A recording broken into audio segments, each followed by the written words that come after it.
The Dangerous Edge of Things by Candida Lycett Green. Read by Patricia Gallimore.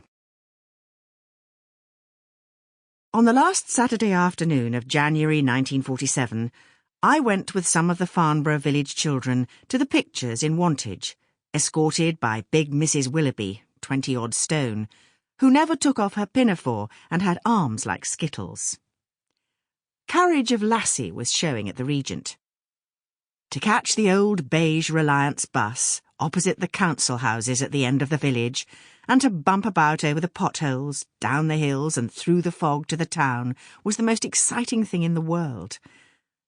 The big seats at the back of the Regent were where Mrs. Willoughby felt most comfortable, but we children all favoured the front row, as close to the screen as we could get. My best friend, June White, and I, always together, sat next to Christine and Billy Wilkinson, John Willoughby, and then Bushell Wilkinson, and Terry Carter further along, out on their own. They liked to be separate because they were older. When we came out, stars in our eyes and dreaming of Elizabeth Taylor and the Rocky Mountains, there was a blanket of snow all over the marketplace. The statue of King Alfred was draped in a white cloak.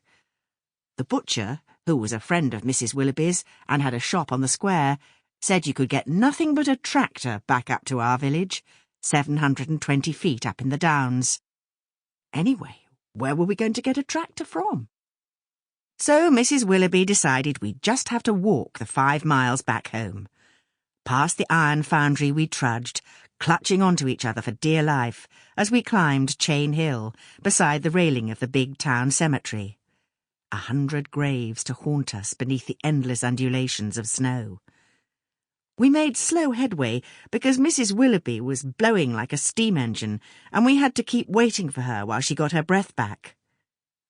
When we reached the level open road beyond Chain Hill Farm, there was a strange ethereal light over everything and a deep silence. It was as though we were the only people left on earth. We stayed in a huddle. The only sound in this gigantic emptiness was the squeaky crunching noise of the fresh snow under our shoes as we walked, and as long as we kept up a fair pace, we forgot about the biting cold. Terry and Bushell, who had recently seen Scott of the Antarctic, told us it was important to stick together. By the time we got to Grimm's Ditch, an east wind had begun whistling across from the woods, planted in battle formations on Ardington Down. It whipped and whirled up flurries of snow. Our faces were scorched by it, our nostrils filled with it, our coats all caked down the left side. It wasn't until we'd slithered up the slow curve of Long Hill that the moaning, icy wind died down in the shelter of the Black Woods by Lochinge Kiln. Christine had borrowed her sister's shoes, Florrie's best pair, which went all soggy and her feet got frozen through. She was more worried about what Florrie would say than about getting frostbite and her toes falling off. "How will we find our way without a moon?" I'd asked back in the square. "The snow lights up the night," Terry had replied.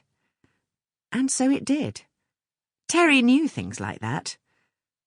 The road had disappeared in the vast white landscape, but we could see where we were by the hedgerows. That was when you could still see the hedgerows. That was only the beginning.